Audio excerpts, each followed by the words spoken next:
Hello friends, again welcome to our YouTube channel civil engineer site knowledge. फिर से सभी civil इंजीनियरों के लिए, साइट इंजीनियरों के लिए, सुपरवाइज़र के लिए और सभी फ्रेशर इंजीनियर के लिए फिर से मैं लेकर आ गया हूँ basic importants points for civil engineer. सभी सिविल इंजीनियर साथियों का ये जितना भी है ये बेसिक नॉलेज सबको याद होना चाहिए। वैसे ही आगाड़ी के वीडियो में 26 नंबर तक हम डिस्कस किए थे। अब उसके बाद ये दूसरा वीडियो 27 नंबर से हम आज डिस्कस करेंगे। देखिए, what is the segregation of concrete. देखिए, ये सेग्रीगेशन जो है से बहुत इंपॉर्टेंट पॉइंट है। What is the segregation of concrete and why it is called. देखिए, ये सेग्रीगेशन जो है ये कंक्रीट, ये सेग्रीगेशन का मतलब क्या होता है और ये क्यों कॉज्ड, ये क्यों आता है इसमें। देखिए, the separation of sand, cement and aggregate in a concrete is called segregation. देखिए, सेग्रीगेशन का मतलब क्या होता है, जो हमें जो ग्रेड होता है ना M20, M30, M15, M25, जो ग्रेड जो हम सीमेंट, सैंड और एग्रीगेट जो मिक्स करते हैं वो सब अलग अलग हो जाना ही क्या हुआ, सेग्रीगेशन होता है। उसे ही सेग्रीगेशन कहते हैं। अलग अलग होता है ना, उसे ही सेग्रीगेशन कहते हैं। और ये क्यों होता है, it is caused due to improper water cement ratio. देखिए, वाटर सीमेंट का रेशियो जो होता है वो प्रोपोर्शन, फिक्स प्रोपोर्शन में नहीं होकर वो इम्प्रॉपर वाटर सीमेंट रेशियो हो जाता है, इसीलिए ये सेग्रीगेशन होता है। और also called for poured above 1.5 metre height. जो कंक्रीट मिक्स होता है ना वो 1.5 मतलब 1.5 मीटर हाइट से ज़्यादा हाइट से पोर करते हैं, इसीलिए ये सेग्रीगेशन होता है। उसके बाद 28 number, what is the storage procedure of cement. Cement का स्टोरेज प्रोसीजर क्या होता है, तो always store cement in a dry place. Cement जो है सूखा प्लेस में स्टोर करना चाहिए। Never put more than 10 number of bags in stack. एक स्टेक में 10 से ज़्यादा बैग ऑफ सीमेंट नहीं रखना चाहिए। Provide a gap of 30 mm from वाल में सटा करके हमें नहीं रखना चाहिए, क्योंकि वाल में मॉइस्चर कंटेंट होता है और मॉइस्चर कंटेंट यदि सीमेंट में हो गया तो ये जम जाता है, इसीलिए 300 mm वाल से दूर रखना चाहिए। Keep in mind, never make a cement storage near chemically affected floor and moisture effective area. जहाँ केमिकली इफेक्टेड एरिया होता है उधर कभी भी सीमेंट का स्टोरेज नहीं रखना चाहिए। 5 number, never place cement bag direct in the floor. Always provide 200 mm minimum height from floor. देखिए, सीधा जमीन पर हमें नहीं रखना चाहिए सीमेंट का बैग, वो कम से कम 200 mm अप रखना चाहिए। वैसा ही formula for calculation of number of stirrup in a beam. Beam में नंबर ऑफ स्टीरअप निकालने का फार्मूला क्या होता है, तो नंबर ऑफ स्टीरअप निकालने का फार्मूला होता है clear span by cross section spacing +1। उसके बाद व्हाट इज TMX। TMX का मतलब क्या होता है, व्हाट इज TMX। TMX का मतलब होता है थर्मैक्स पावर्ड बार। TMX का मतलब होता है थर्मैक्स पावर्ड बार। वैसे ही व्हाट इज TMT। TMT का बार कितना होता है, TMT का मतलब क्या होता है, व्हाट इज TMT, तो थर्मो मैकेनिकल ट्रीटेड बार। TMT का फुल फॉर्म और TMT का मतलब होता है thermo mechanical treated bar. What is SD। SD का मतलब क्या होता है, super ductile bars. Super ductile bars. वैसे ही अब 33 नंबर में अब देखिए, व्हाट इज CTD।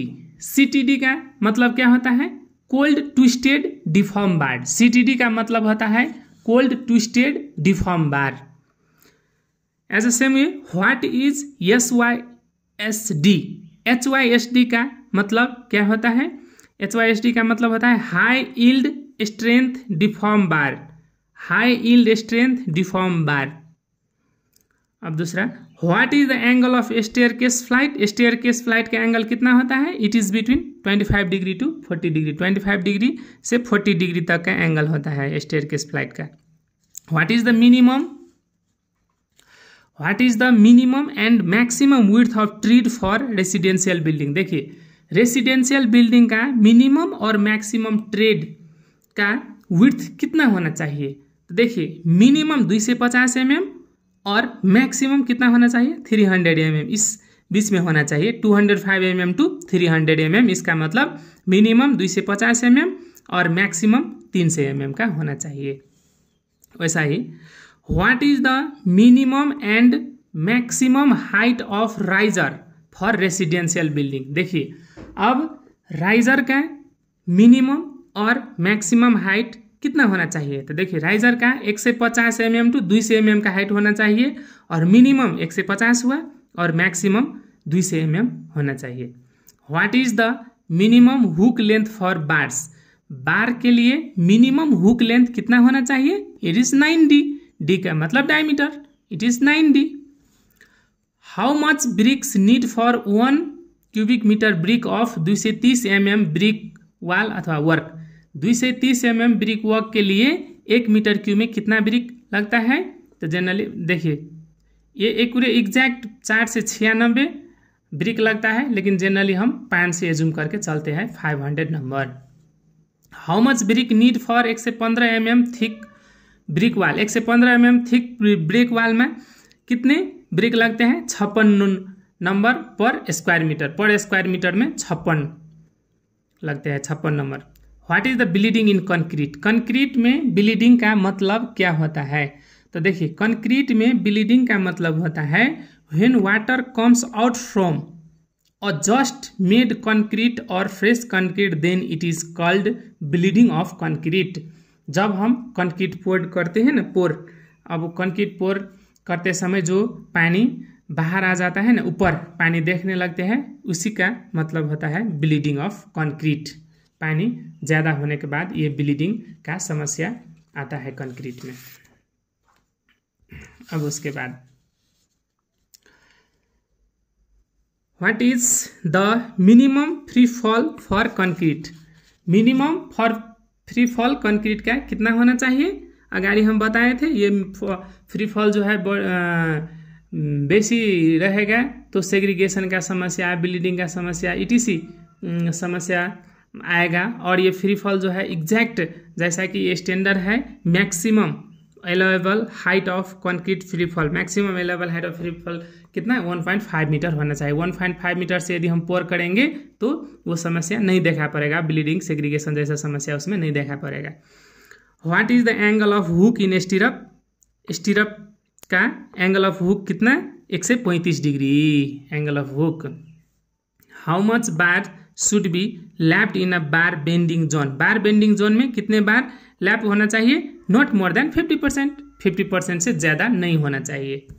उसके बाद, what is the maximum diameter of bars use in slab. Slab में मैक्सिमम डायमीटर कितना? मैक्सिमम डायमीटर का बार यूज करना चाहिए तो 1/8 into thickness of slab. Slab को जितना थिकनेस होता है उसके 1/8। उसके बाद, how much binding wire is required in steel reinforced cement. Steel reinforced cement में बाइंडिंग वायर कितना रिक्वायर्ड होता है? तो देखिए, 8 kg पर MT। पर MT में 8 kg यूज होता है। ऐसा है। What is the formula of modulus of elasticity of concrete. Concrete का मॉडुलस ऑफ इलास्टिसिटी निकालने का फॉर्मूला क्या होता है? तो EC, modulus of elasticity EC से डिनोट करते हैं, is equal to 5000 into √/FC। ये फॉर्मूला होता है modulus of elasticity of concrete निकालने का। EC 5000 into √/FC। What is the Young's modulus of steel. Steel का यंग्स मॉडुलस कितना होता है? तो स्टील का ES, स्टील है इसीलिए ES Young's modulus of steel 2 × 10⁵ N/mm² होता है। What is the factor of safety for steel. Steel का फैक्टर ऑफ सेफ्टी कितना होता है? 1.15। What is the factor of safety for concrete. Concrete का फैक्टर ऑफ सेफ्टी कितना होता है? 1.5। देखिए, ये फैक्टर ऑफ सेफ्टी जो है यूनिटलेस होता है, इसीलिए इसका यूनिट हमने नहीं लिखे हैं।